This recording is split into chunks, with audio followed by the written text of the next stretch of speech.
Oh, John Wayne, Frankenstein, the Emperor Supreme. With his ribcage exposed, he's a megalomaniac dream. A top hat tilted, creepy shades on his face. He's here to conquer worlds and leave no trace of grace. Reality bends to me, cause physics is a sham. I drank a bottle of Everclear and didn't give a damn. He struts into Wisconsin broths, popping booze on tap. Zombies grab a fork, humans are the new snack wrap.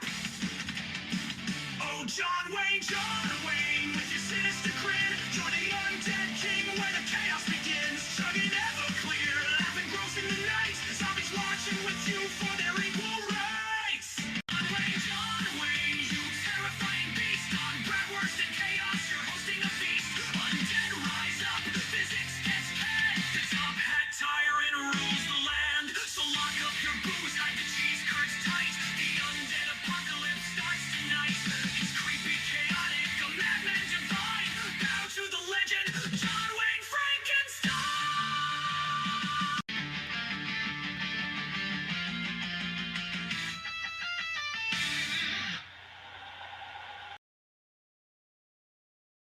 It's time for Emperor John Wayne's Freaky Flicks, starring the man who made Oshkosh famous, Emperor John Wayne Frankenstein. And featuring the most famous man to ever escape the abysmal black dark hole known as Ripon, Wisconsin. Everyone's favorite uncle, Uncle Spicy. Yay! And there was much rejoicing. Yay. And of course, I am your host with the most. And he has a lot. I have a lot. A lot. The king of cringe. Cringy, cringy, cringy. The master of misery. Miserable. Your favorite Dommy Daddy. Almost everybody's favorite. Sometimes known as... Damn the Yankees. And the Southern. And everybody Emperor else. John Wayne Frankenstein. And joining me, as always, is... Uncle Spicy, the Salt of the Shenanigans. And together we are... The Booze Brothers. Oh boy. Mm-hmm. Now talk about cringe. And Oh, talk we're gonna about get misery. cringy. And talk about being a Dommy. Uh-huh. This movie combines them all and gives it straight to ya. Oh, this is a classic movie that defies all explanation. Pretty much. I mean, why don't you tell them what we do here? You already got a head start on us. I did. Well, we can't tell you what we really do here because that's classified. But what we will tell you is we like to show movies. Cult, horror, classic, sci-fi, fantasy, comedy, but most of all, cheesy movies. Movies so cheesy. Get to come to you from the cheese and beer. Capital of the world, Wisconsin. Mm-hmm. This one. Oh my God. Okay, first of all, it's starring our bestest favorite guy, Bela Lugosi. And Sort of. also, it's been written, directed, and starring Edward D. Wood Junior. Jr. Well, though in the movie he actually uses a stage name, Daniel Davis, I believe, for the acting. Mhm. But it is him. The male lead in this movie is in fact the one and only legendary, infamous Ed Wood. Yes. Now we want to say Ed Wood usually liked to make horror science fiction movies, but this, his first major feature film, is one that he had the strongest personal connection with. Yes, you see, now, basically he got hired to make an exploitative movie. There was a sensational news article about a man who got turned into a woman by a doctor. Right. And everyone wanted to know about it. So some sleazy studio gave him some money to make a cheap, exploitive movie about a man being transformed into a woman. Right. That's what the whole exploitation movies were. Cash in on a hot story. Right. But Now- Ed kind of went beyond that. You see, if you didn't know this, and you probably do if you watch our show, Ed was a transvestite. Yes. So he decided to make a personal movie about being a transvestite. So in a Yes. sense, So it was his basically, he own made story. an autobiography. Sort It's of. like he had the whole operation in the background, but he made it very minor compared to what it was like being him and being rejected and having to deal with the fear of being discovered and rejected. Right. But at the same time, it's weird because they have the devil popping up and they have Bela Lugosi playing God. Well, Bela Lugosi was hired to be in the movie. He serves as kind of an omniscient narrator. And the funny part is, apparently Bela had no idea what was going on in this movie. He didn't understand it. He didn't know what it was about. So he just went with it? He just went with it and, see what happens. Yeah. And you get a chance to see what happens, too. Now, in any case, before this movie begins, it's weird. It's strange. It's surreal. It's bizarre. So you really might want to raid your stash to help you watch this trash. I know. I wanted to tell you right now, it's not going to necessarily help you understand that any better, but you might enjoy it more. Right. You might enjoy it, or you might even understand it because you'll be sensing things in an unusual manner.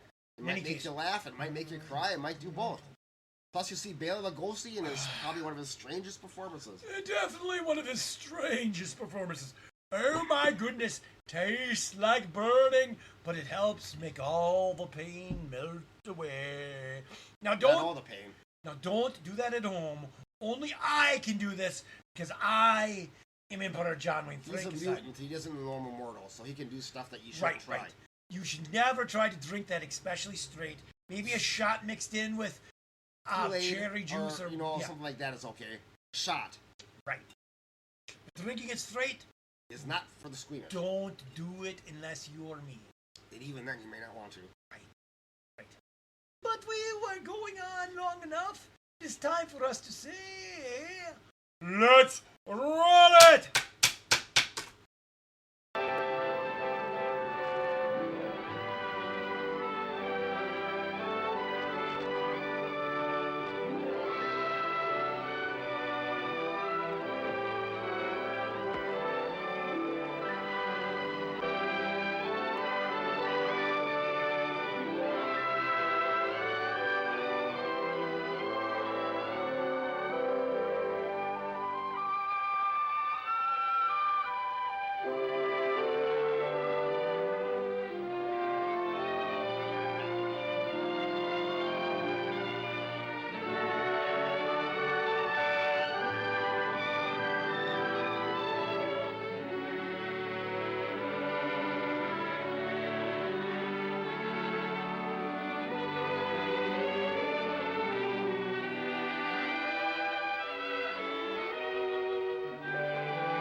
Man's constant groping of things unknown,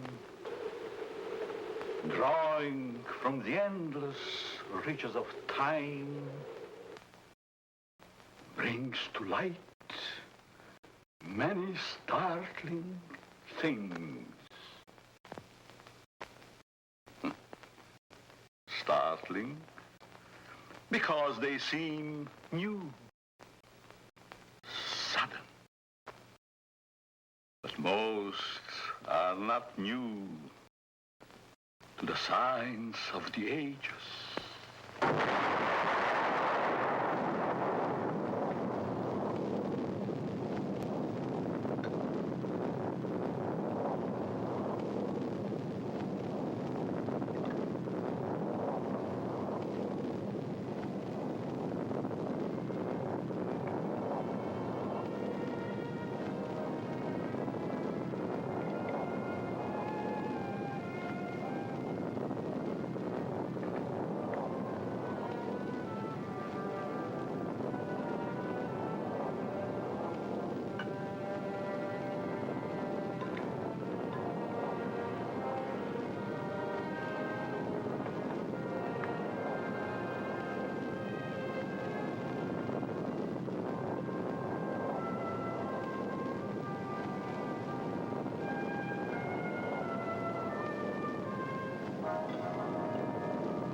life has begun.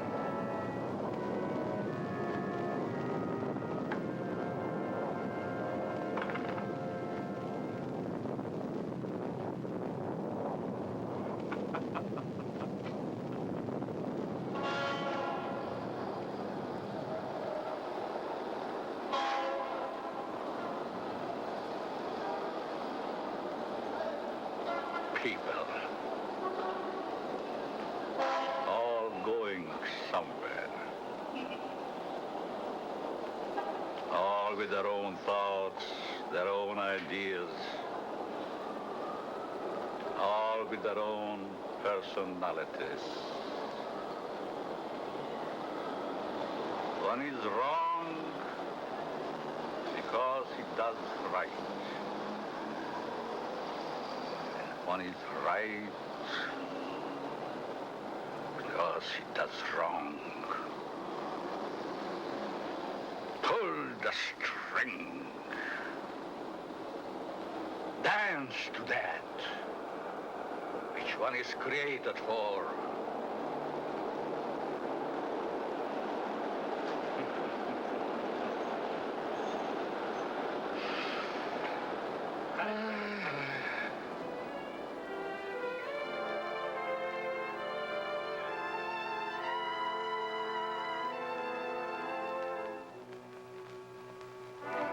A new day is begun.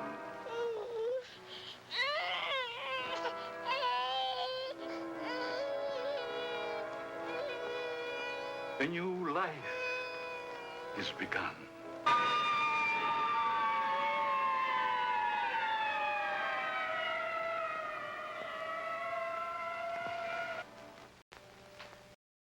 A life is ended.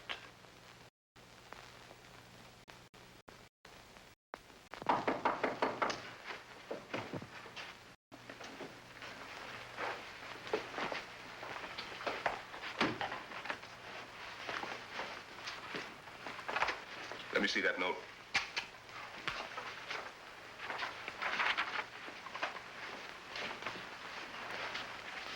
The records will tell the story. I was put in jail recently. Why? Because I, a man, was caught on the street wearing women's clothing. This was my 4th arrest for the same act. In life, I must continue wearing them. Therefore, it would only be a matter of time until my next arrest. This is the only way. Let my body rest in death forever in the things I cannot wear in life.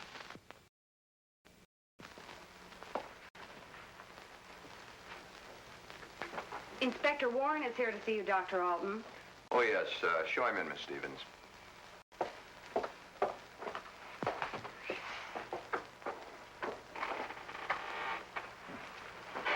Inspector? Doctor? Sit down. Thank you.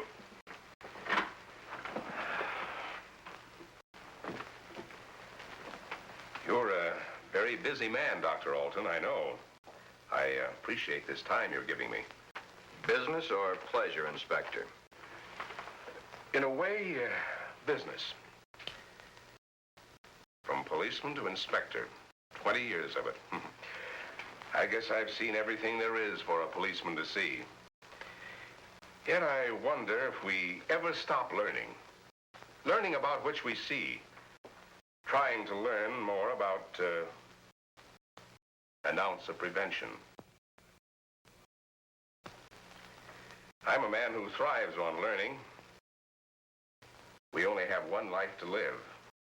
We throw that one away. What is there left? Doctor, I'm hoping to learn something from you. And with that knowledge, maybe save some human from a fate which I just witnessed a few days ago. A 4-time loser. This type of case comes to me as well as yourself many times during the course of 1 month. The suicide? The suicide. Most of us have our idiosyncrasies. This fellow's was quite pronounced. Yes, but I wonder if it rated the death warrant it received. I don't think so. Well, that's why I'm here today, Doctor. What do we do about it? I've always heard you to be a hard-hearted policeman, Inspector. Isn't that what's thought of most policemen? The laws are written. The policeman is hired to see that those laws are enforced. We have a job to do. As in most jobs, there's always somebody who doesn't want that job to be done. In most factories today, the employer has put up suggestion boxes. Even the employer needs advice once in a while. I think in the case that we're referring to, I need advice. Maybe it shouldn't have happened as it did, but it did. Perhaps the next time we can prevent it. Let's get our story straight. You're referring to the suicide of the transvestite? If that's the word you men of medical science use for a man who wears woman's clothing, yes. Yes, in cold, technical language, that's the word. As unfriendly and as vicious as it may sound. However, in actuality, it's not an unfriendly word, nor is it vicious when you know the people to whom it pertains. Would the sex operation do these people any good? I understand you were quite prominent in a case that hit the headlines a few weeks ago.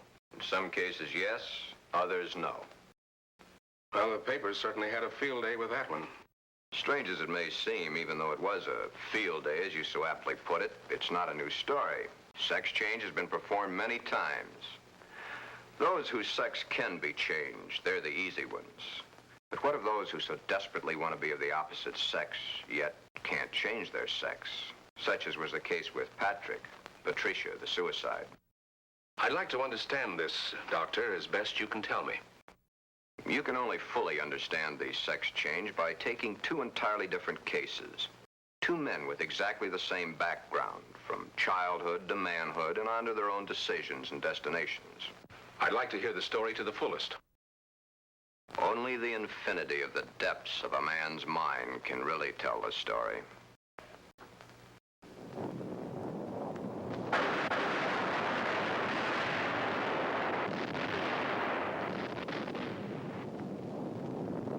Dr. Arden. A young man, though he is, speaks the words of the All-Wise. No one can really tell the story. Mistakes are made. But there is no mistaking the thoughts in a man's mind. The story is begun.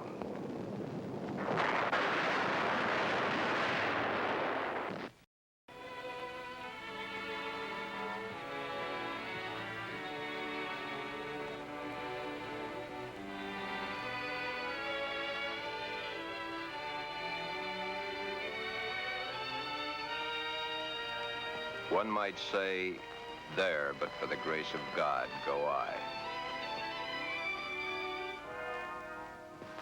Why is the modern world shocked by this headline?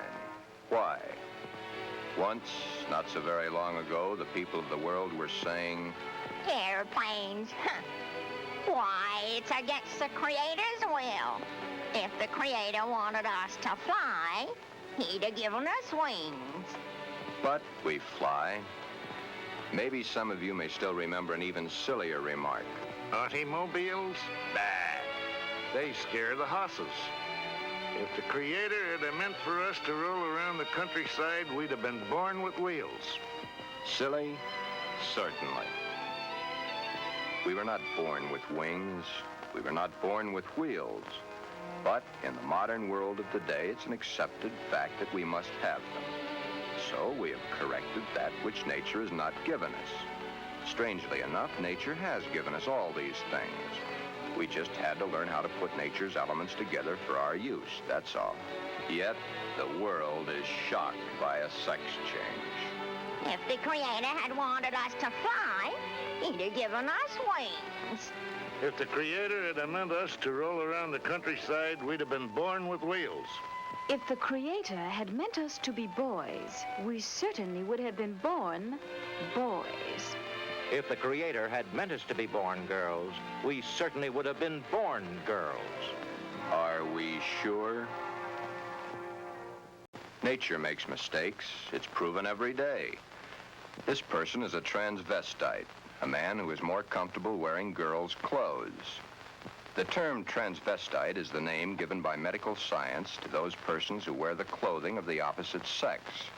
Many a transvestite actually wishes to be the opposite sex. The title of this can only be labeled Behind Locked Doors. Give this man satin undies, a dress, a sweater, and a skirt, or even the lounging outfit he has on, and he's the happiest individual in the world. He can work better, think better, he can play better, and he can be more of a credit to his community and his government because he is happy. These things are his comfort. But why the wig and makeup? He dares to enter the street dressed in the clothes he so much desires to wear, but only if he really appears female. The long hair, the makeup, the clothing, the actual contours of a girl. Most transvestites do not want to change their life, their bodies. Many of them simply want to change the clothing they wear to that is worn by the opposite sex. Glen is engaged to be married to Barbara, a lovely, intelligent girl. Those fingernails have got to go. You know, I didn't realize they're as long as they are. My goodness, they're almost as long as mine. Maybe even prettier. We'll have to paint them sometime just for the fun of it. We'll trim them. That's for sure. You know, honey, you've invited me to dinner so many times in the last couple of months. It's almost like we're married already. I wish we were, darling. It's been a long year. For both of us. But now, my studies are through, college is concluded, and I'm free at last. Free? For the time being. Huh? Oh. How about joining me for an after-dinner drink? The living room? Mm-hmm.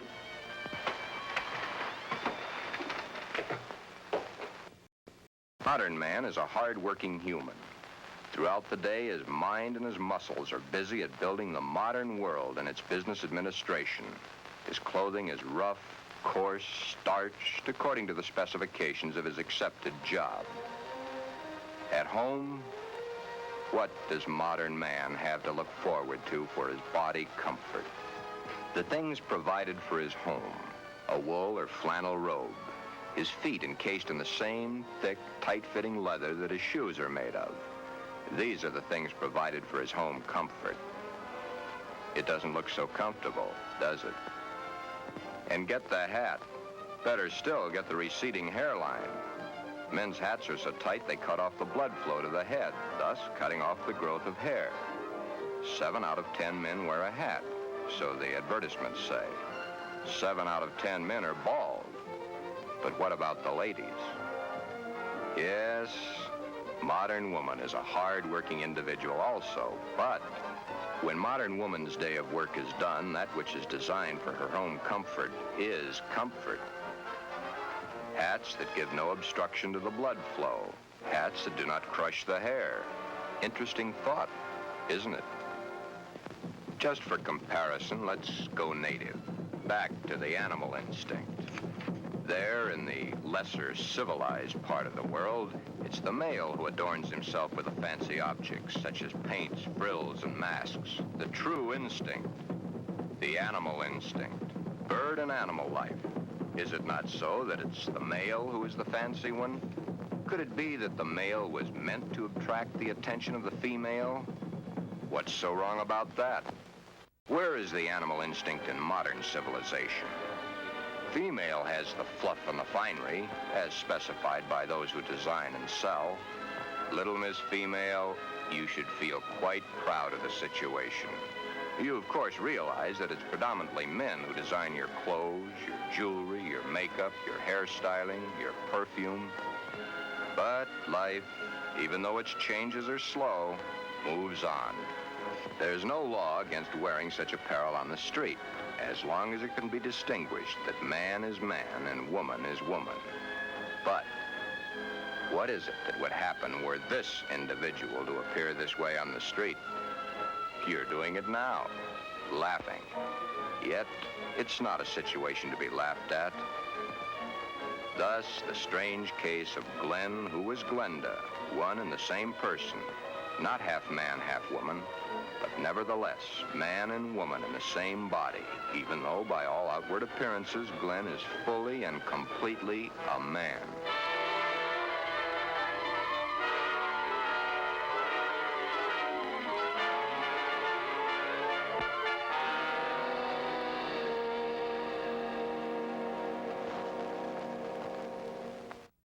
Sister, let me borrow her dress. You want to borrow your sister's dress? What for? I want to wear it to the Halloween party. There are names for boys who go around wearing girls' clothes. Oh, don't be silly, darling. You go ahead and wear your sister's dress, Glen. You always did look much better as a girl than you do as a man. Glen did wear the dress to the Halloween party. He even took first prize.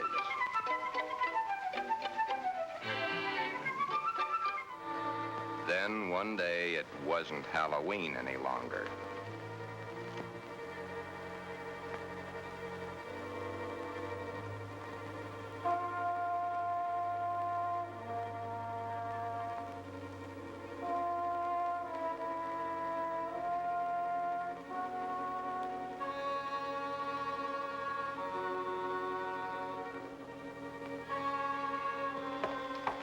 I wish I had the sight into such things to be able to advise you, Sheila. Maybe if you took the problem to a doctor. It's Glen that needs the doctor. But when things like this go wrong with someone so close and in your own family, it's so hard to believe. It's not really hard to believe. It's just hard for you to accept. Well, of course it's hard for me to accept.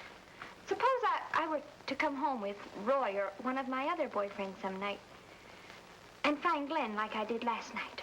Yeah, that would be hard to explain. That's the understatement of the year. Just how does one go about introducing your friends to your brother when brother's wearing your best sweater and your skirt and makeup to boot?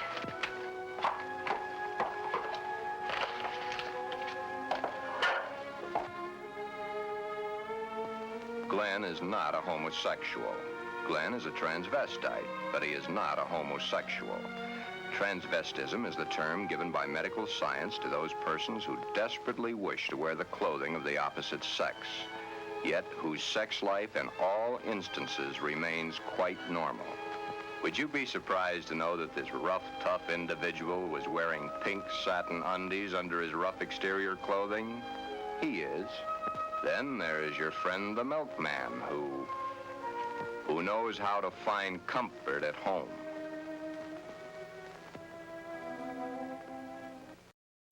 I can't stand it any longer. He wears all my clothes. Nothing is sacred to him, even my briefs.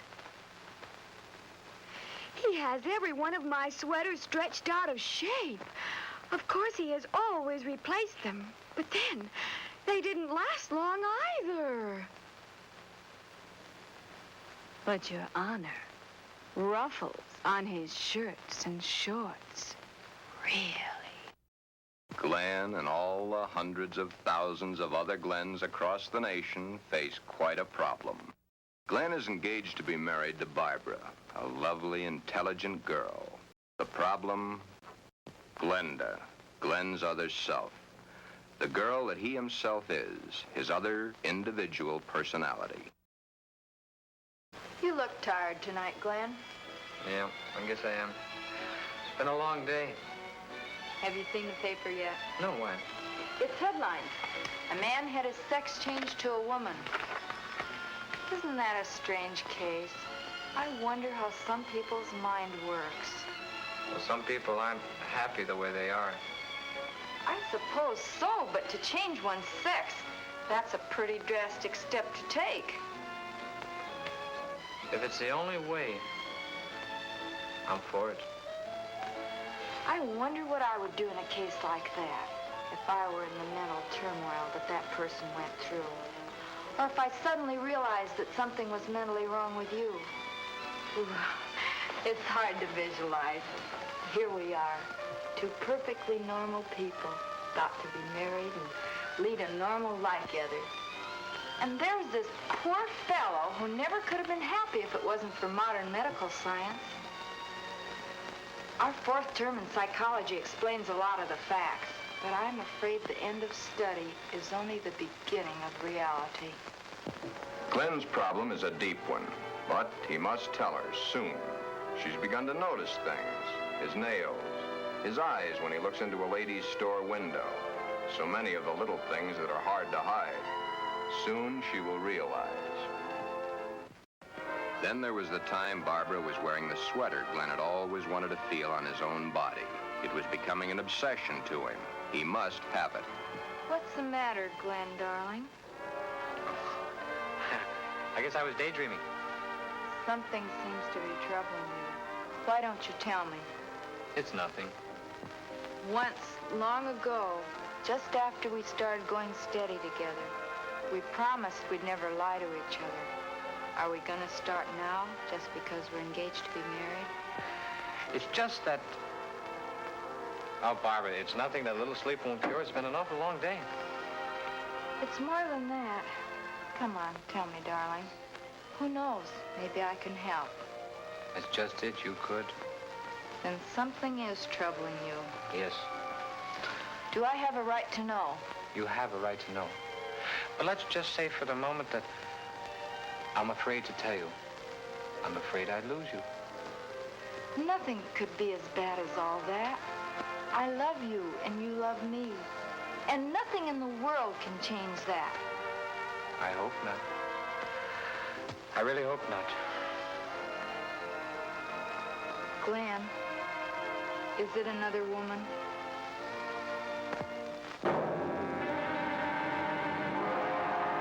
Hold the string! Hold the string! A mistake's made.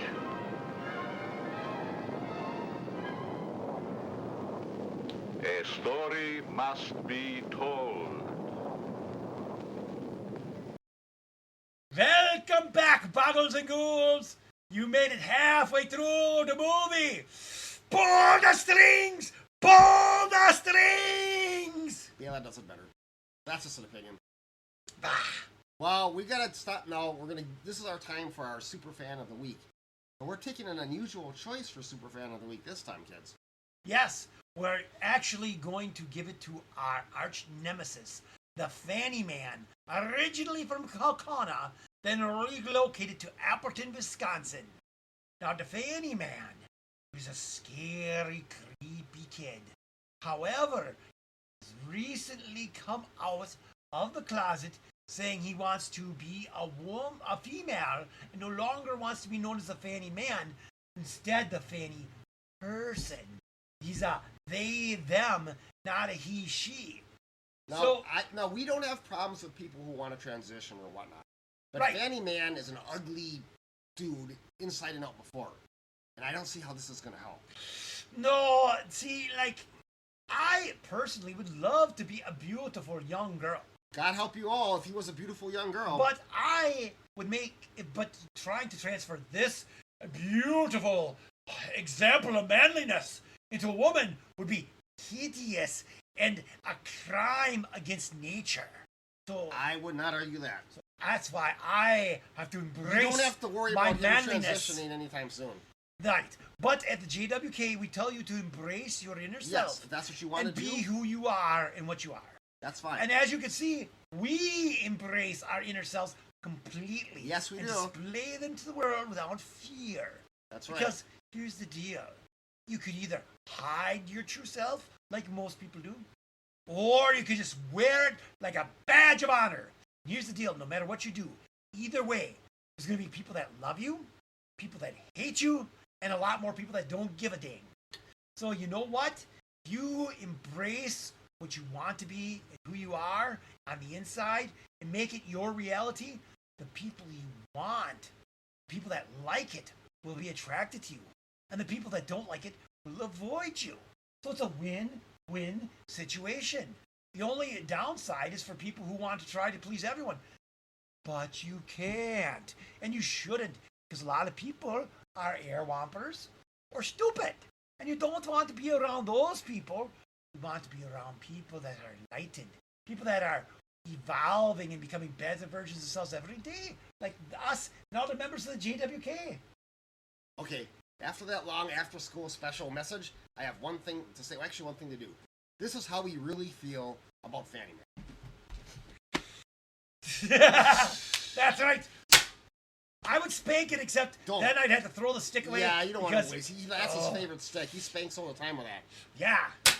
Now, in any case, we do respect the fact that the Fanny Man is coming out and then finally embracing his We don't have a problem with that. We just don't respect the Fanny Man. Yeah, everything else about him is horrible. Right.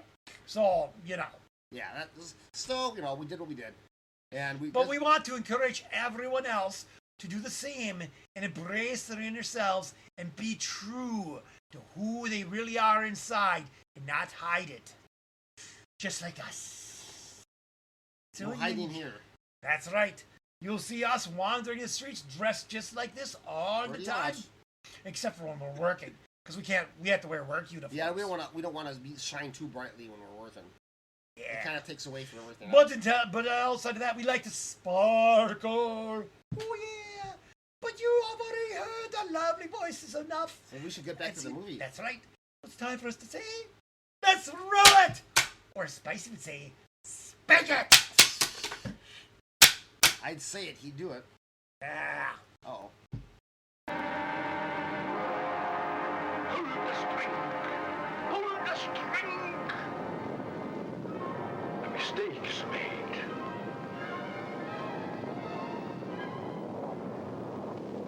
A story must be told. Always the same. He's not had the nerve to tell her, but he must soon come to some conclusion or forget the marriage. Should he tell Barbara of his Glenda now, before the wedding, or hit her between the eyes with it after, when it might be too late for either of them? The world is a strange place to live in. All those cars, all going someplace, all carrying humans which are carrying out their lives. The world is shocked by a person who changed his sex. Glenda is shocked also, but by another reason. Someone like her had the nerve to do something factual about their situation. There are so many problems for Glen and all the other Glens. Perhaps the fear of discovery of the underthings they wear beneath their regular outer clothing, or that which they wear during their nightly visit to Morpheus, god of sleep. Thank you very much, and I'm sure she's going to enjoy it very much. If you want to return it, be sure that you bring the sales slip. Thank you.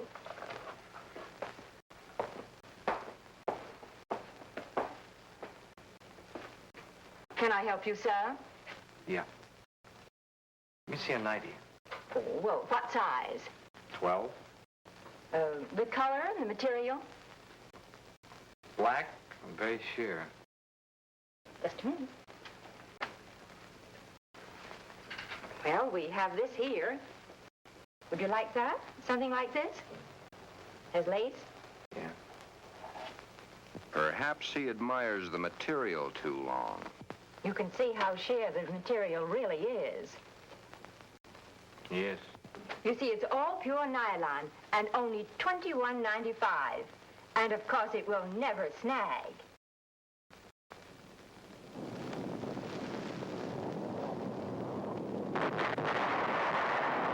But Glen and Glenda and all the Glens and Glendas have an even bigger problem.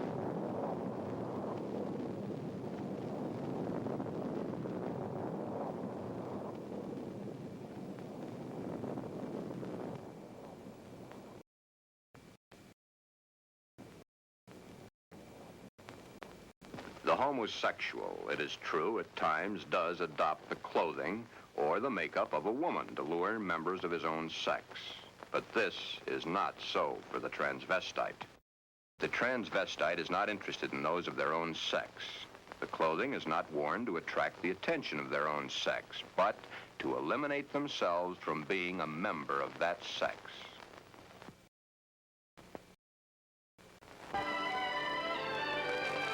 Hi, Joe. Hiya, Jack. Monday again. You know, I think Monday is about the worst day of the week. A perfectly wonderful weekend, then back to the sweatshops. Too bad we was born to work. Say, did you read about the guy that had his sex changed to a girl? Says he was perfectly normal, too. How can a guy be normal and go and do a thing like that to himself? All the same, it must take a lot of guts to pull a stunt like that. That's a problem I don't ever intend to face.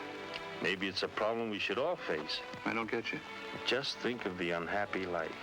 The miserable time this world of ours must have given that poor guy. I still don't get you. Now, here is a guy who wanted to be a girl. Supposing there had been no way to change his sex. You sound as if you're really head up on this thing. I guess I am.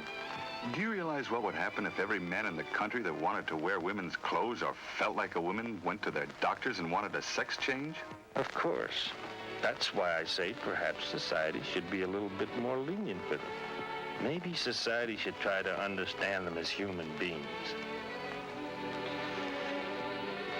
Another day done. Thank goodness. See you tomorrow, Jack. Yeah. So long, Joe. Until tomorrow.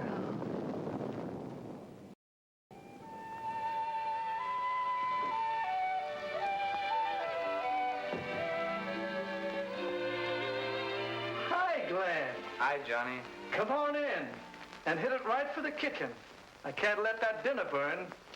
You know, I thought I was going to have to eat alone tonight. Well, you probably will because I've already eaten.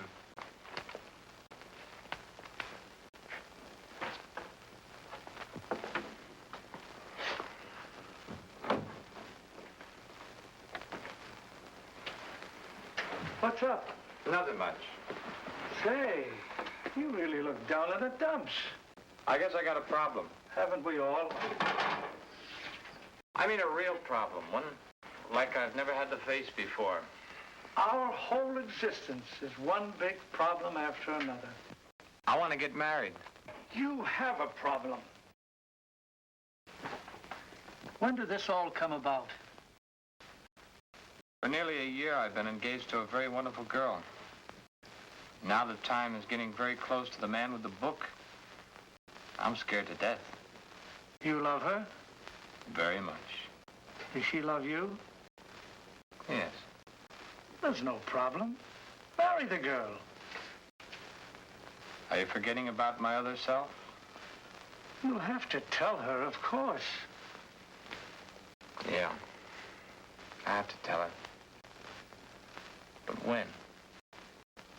Before? Or after? I think you know the answer to that one yourself. My mind's in a muddle.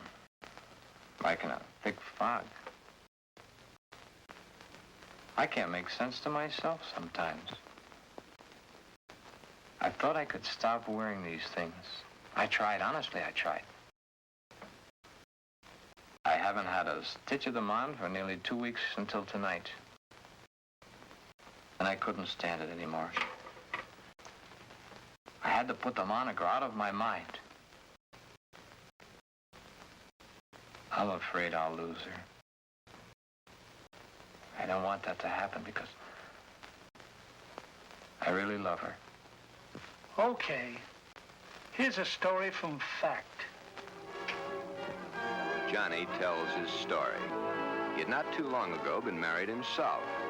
He had kept quiet about his transvestite desires in the hopes that the new wife would never discover it. However, one day, the little woman came home unexpectedly an hour early.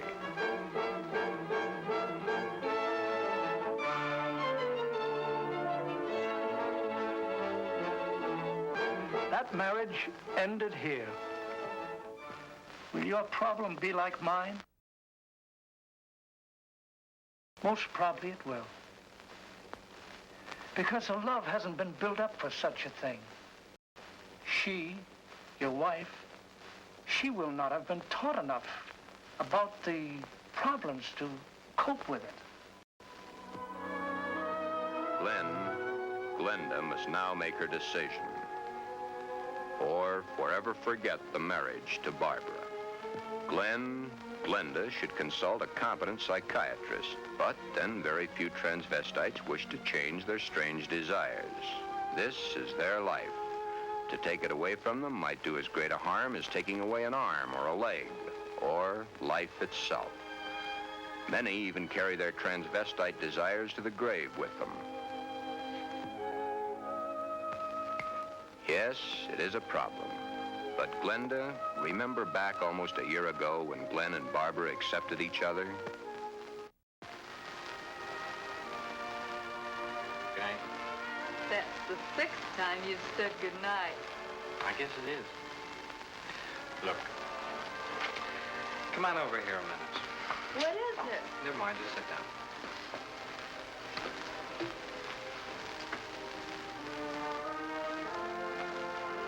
Oh, I was beginning to think you'd never get around to it. Did you mean you will? What do you think?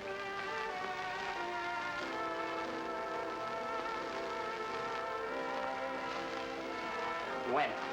I must finish college first. It's only 7 months to go. Well, now, that's hardly long enough for you to get a trousseau together. How would you know about such things?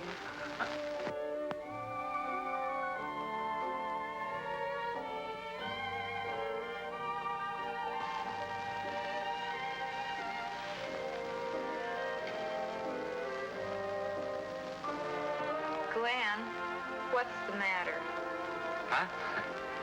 All of a sudden, you seem 1,000 miles off. Yes, I guess I was, huh? That's a mighty pretty dress you're wearing tonight. I wear my best to please you. You know, when you look at me, you just tie me in knots. I love to tie you a knot. Oh, I'll be so happy when these next few months are over. Some special reason? Of course. So you can stop kissing me goodbye at the door every night. Yes? So you can hold me close to you always. Yes? Then all you'll have to do is call and close your eyes to feel my lips on yours.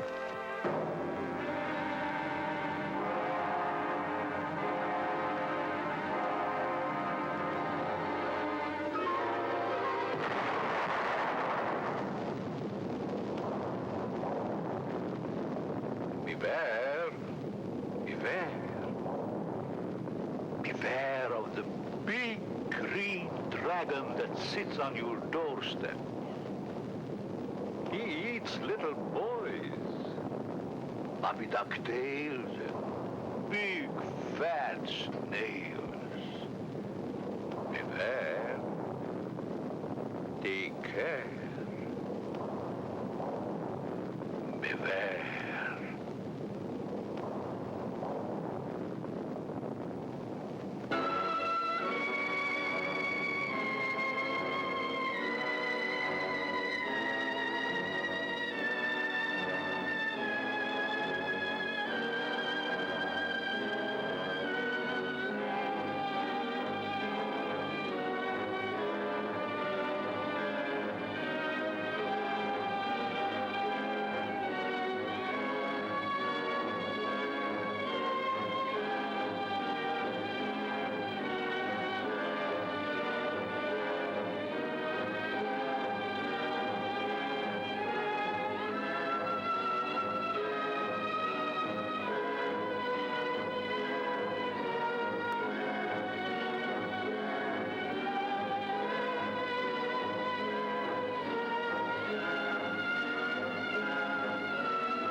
Tell me, dragon,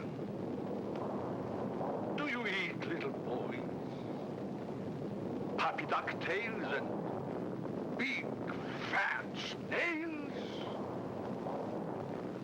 Puppy dog's tail, puppy dog's tail, puppy dog's tail.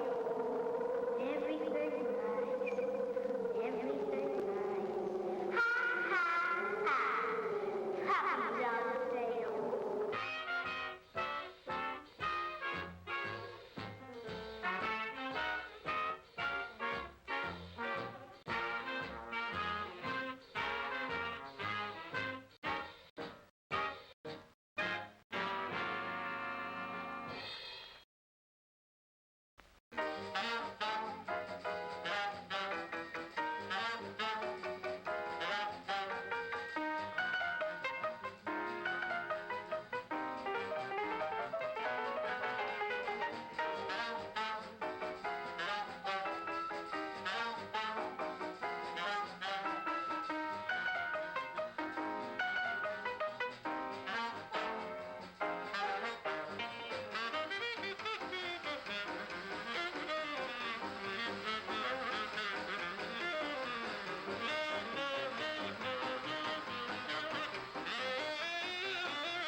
Beware of the big green dragon that sits on your doorstep. He eats little boys, puppy dog tails, and big fat snails. Beware, take care. Beware.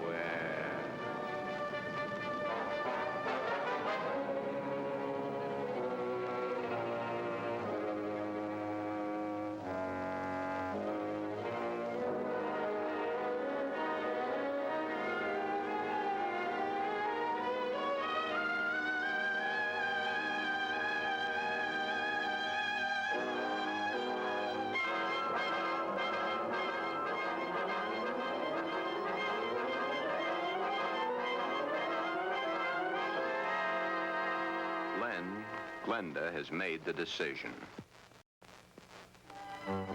Glen has decided to tell Barbara of his dual personality. To tell her of the nighties and negligees, the sweaters and skirts, the robes and dresses, the stockings and the high-heeled shoes, the wig and the makeup. All that goes to make Glen into Glenda. He tells Barbara he cannot cheat her of the knowledge that she, as his fiancée, should possess. All the facts. He tells her softly, hurriedly at first, then slowly as he becomes more technical. His hands move to caress the smooth material of her Angora sweater, which he has so long and so desperately wanted to put on his own body. He tells of this to her, and she looks to the sweater and to his hand. Then, when it is all over and that much of the story he knows is told, Barbara is not sure of her own thoughts. That's about it, darling. I wanted to tell you for a long, long time, but just couldn't bring myself to do it. I've been too much afraid of losing you.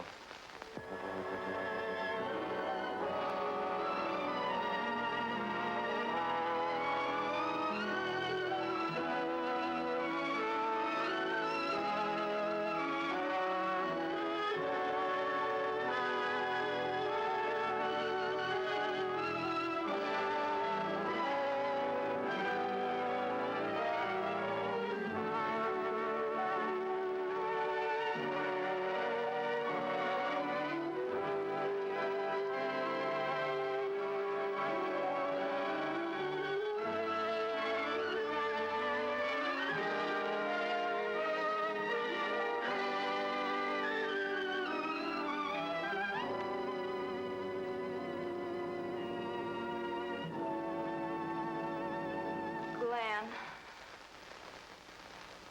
I don't fully understand this, but maybe together we can work it out.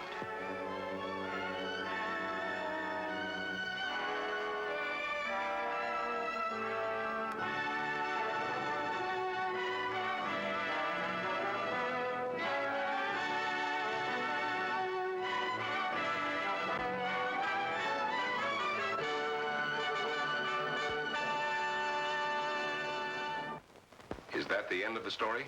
Not quite. I'll get back to it in a minute. Glen's case is really the lesser advanced type cases. The second case is an extremely advanced one. However, I'll get to that in a moment. First, you must realize that the world over has its own particular problem. Each case must be handled individually according to the person, his past life, and his problem. Did this Glen have any homosexual tendencies? Absolutely not. It's very seldom that a true transvestite does. And he isn't a hermaphrodite? No more than he's a pseudo-hermaphrodite. Glen's case was entirely of his mind, brought on by the environment of his early youth. What about their children, Doctor? Would their children become the same way their father is? No. Transvestism is not hereditary. Well, what makes these men want to wear girls' clothes? Many things. But as I've said before, it usually starts in early childhood from one cause or another. Technically, each case has the same beginning, just a different set of circumstances.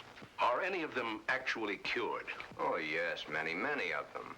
Once the source of supply is found, it can be stopped, unless the patient refuses to cut off that source of supply. Then the way I get it, this Glen and the character he created, much as an author creates a character in a book, was invented as a love object to take the place of the love he never received in his early youth through lack of it from his parents. The character was created and dressed and lives the life the author designs for him to live. and dies only when the author wants him to die. Correct. Except that for the character Glenda to die, the elements must be right. But to enlighten you a little further, there's the second story, that of an extremely advanced case. Let's call this person Alan. Ann. Alan had a mother who wanted a little girl. The father didn't care much one way or the other. Alan did not enter the competitive sports that the other boys of the school did. However, he was an extremely studious boy and always had above average marks in his subjects.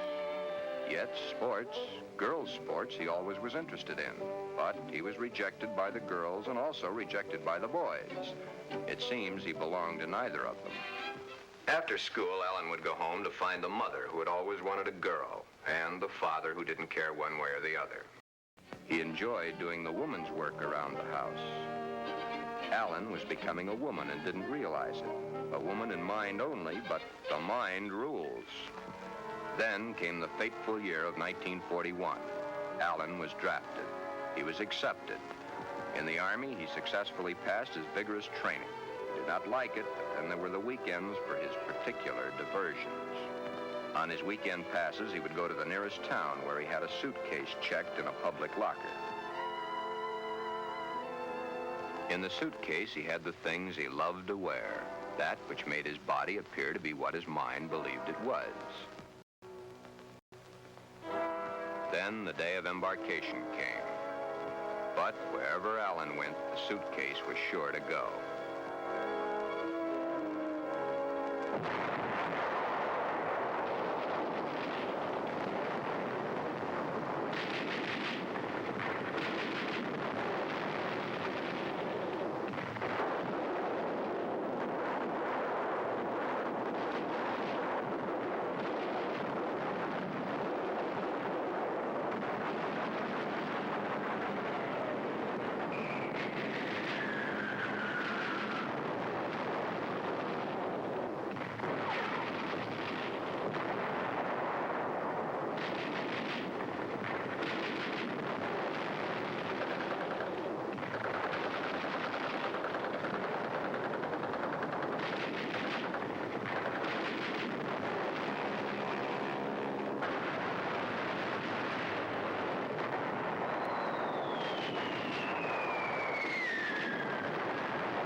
Then, as quickly as it had begun, the war was over.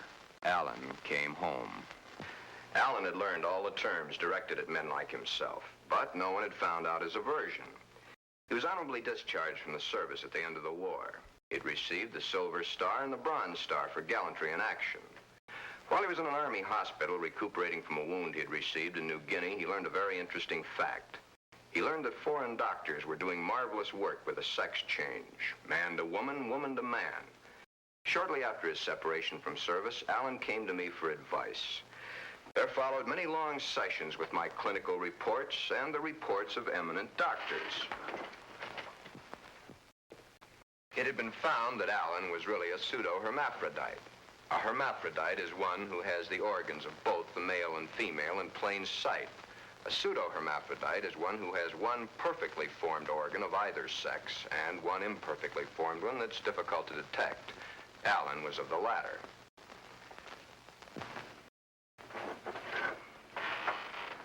Alan was then given his choice. That which nature had given him was a mistake. It was up to us to correct that mistake one way or the other. Alan had to decide whether he wanted to become a man or she wanted to become a woman. Both were completely possible. Small boned, fair of complexion, his hair thin like a woman's, his body slim, hips slightly girlish. It was easy to see his decision, along with the fact that he had been brought up from early childhood to believe that a woman was the thing to be. Alan decided to become a woman. This, after all the help I could give him, was only the beginning. During the following 2 years, he was to go through the tortures of the damned, but never was there a whimper from him because he knew that at the end of it all, he would at last be that which he had always dreamed. Hundreds of hormone shots were injected into various parts of his body. Alan's face was worked on with plastic surgery to smooth out the female elements. Long, tedious hours of work. The big day, or the starting of many big days, for it was to take many. The series of operations are performed slowly and at intervals to prevent any unnecessary shock to the nervous system. Still, the hormone shots continue, day after day, week after week, month after month. And even then, when the operation is over, the sex has changed, the shots must continue as long as Alan lives.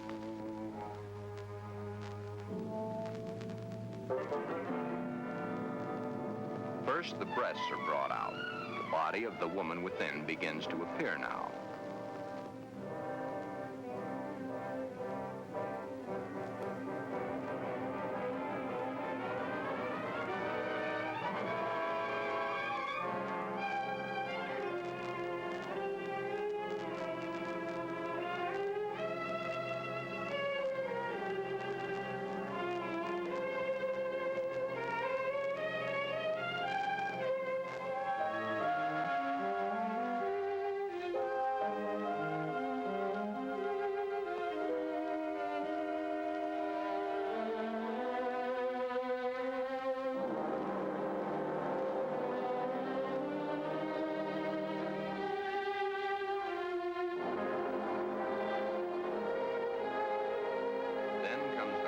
Surgery, the removal of the man and the formation of the woman.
But in time, Alan is Anne, a very happy, lovely young lady that modern medicine and science has created almost as a Frankenstein monster. The newspapers heard of it and hit the story with their usual fullness. Papers had not gotten hold of the story, it would have gone untold, unnoticed as so many others in medical history. The sex change has been performed hundreds of times. However, right here, in this particular sex switch, it's not the end. Acting the woman and being the woman are two entirely different things. Alan had all his life acted the part of the woman. Now he is that woman and must learn how it's done. Anne must learn how to do her own hair, how to make the correct styling for her facial contours. The proper walk must be adopted. A lady is a lady, whatever the case may be. Continuing my own psychiatric treatment, it was my duty now to explain to Anne the duty of a woman in her sex life. Alan, of course, had known the man's, but he was soon to realize he knew very little about a woman's. Yet, through it all, Anne loved every minute of it. Anne was indeed meant to be a woman, and now that the sex change had been completed, Anne was a very happy woman, and a woman who was eager to learn, and now was accepted by society. A woman born at the age of 24, in a world that for 24 years she had seen as a man, but a woman who now would, and was properly instructed in how to accept, a woman's world. Thus, this case, which has a happy ending, is due entirely to the corrections made by medical science. I've had several such cases. In fact, in my 20 years of practice, I've been prominent in 7. However, my colleagues have had hundreds. Then you believe that the Glen of the first story should have the sex change? In Glen's case, no indeed. Glen would never be happy with a sex change. The Alan of your story ended happy? I'll tell it to you exactly as I told it to them. Shortly after Glen told Barbara of his love for girls' clothing, he started treatments with me. On the last treatment, both he and Barbara came to me. I told them the same story of Alan, Anne, as I've told it to you, Inspector. Anne was a pseudo-hermaphrodite. Even though one of the sexes was imperfect, she had the organs and the characteristics of both the male and female. Glen's case is an entirely different type of case. Remember I said, no matter what the case, it's a different thing, a new problem to be looked into, then solved, a new challenge to the psychoanalysis. Glen's body holds only one sex, that of the male. In all our talks, I've learned these pertinent facts. Glen's father had no love for his son. His father wanted Glen to be a football hero or a baseball player so that he could brag to his cronies down at the corner saloon as his cronies bragged to him about their own sons. Thus, the ruse of Glen's fictitious character. He invented it when he could find no love from his mother and no love from his father. His mother had hated her own father. Glen reminded her of her father. Therefore, she gave all her affection, love, and attention to her daughter. Glen then decided also to become a daughter. Glen, you can kill this fictitious character of yours anytime you wish. For your happy ending, it's the only way. Then you think I can kill this second character by transferring her qualities to Barbara? Exactly. But as the author and his character, the elements must be right. It's up to you, Barbara. You must take the place, give the love, and accept the facts that Glenda has always accepted. If you love each other as you now believe you do, well, it'll be a hard job, but you'll enjoy doing the job. Should I let him continue to wear girls' clothing? Or should I put my foot down? If you put your foot down, you'd only go behind closed doors. Love is the only answer. Glenda must be transferred to you.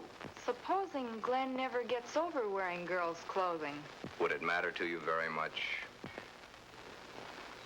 I love Glen. I'll do everything I can to make him happy.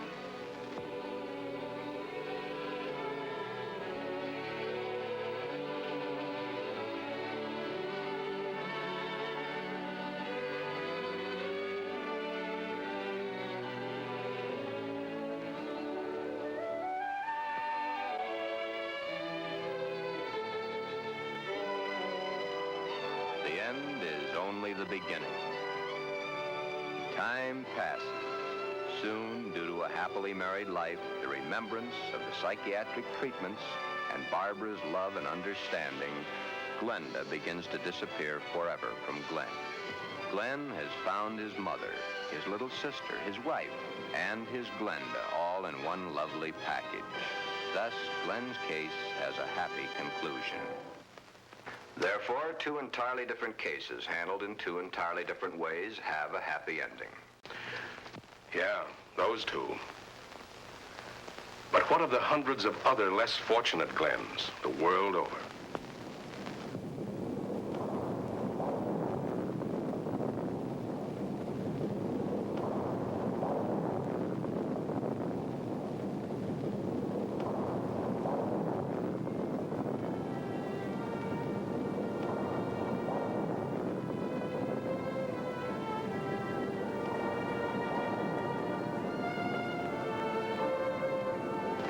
Yes. But what of the others? Less fortunate Glens, the world over.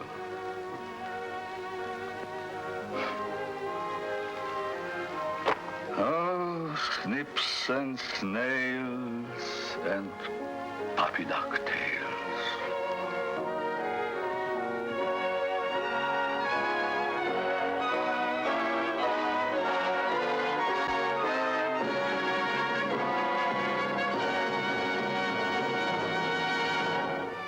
Come back, Bagels and Gold! You survived Glen or Glenda. Well, did they survive Glen or Glenda? Hey, man. Did they make it through this whole I thing? really have to hand it to them that this is not an easy movie to make it all the way through. And if you did, if you survived Emperor John Wayne's Freaky Flicks, how can they prove it? I'm recovering from that bad joke, so you have to tell them how they can prove it this time. All right. The best way to do it is to go to either our Rumble page or YouTube page and like and share and comment. And above all, subscribe. Oh, the Fatty Man was watching. Screw you. Ah. The Fanny Man always tries to hack our videos and put us out of business. Bad luck. Better luck next time. Not really. I mean, you think that us making him the super fan of the week would have at least made him let us go this Well, it wasn't time? exactly a glowing testimonial, though. But I mean, he did try to stop us, and once again, we were too smart, and we were able to And when we're overcome too the smart, odds. you might as well just give up. Yeah. In any case, if you survive Emperor John Wayne's Freaky Flicks, well, you should buy merchandise. Like, we're going to make a shirt that says, I survived Emperor John Wayne's Freaky Flicks. That was suggested by an AI entity who told us that we should do it because we make money. So, once we figure out some marketing. AI would actually be correct. That'd be great. Yeah. But in any case, go to YouTube or Rumble and subscribe. And of course, if you like this movie, share to all your friends and all your family to watch it. Yes. And if you didn't like it, share it with all your enemies to watch. Why should you suffer alone? That's right, because misery loves company. And so do we. So until next time, we're going to be leaving your screen and returning reality to you. But don't worry. I mean, we'll always be back. But while you're waiting, we'll still be lingering around, haunting your dreams and lurking in your nightmares. And digging through your underwear jar. Laugh time.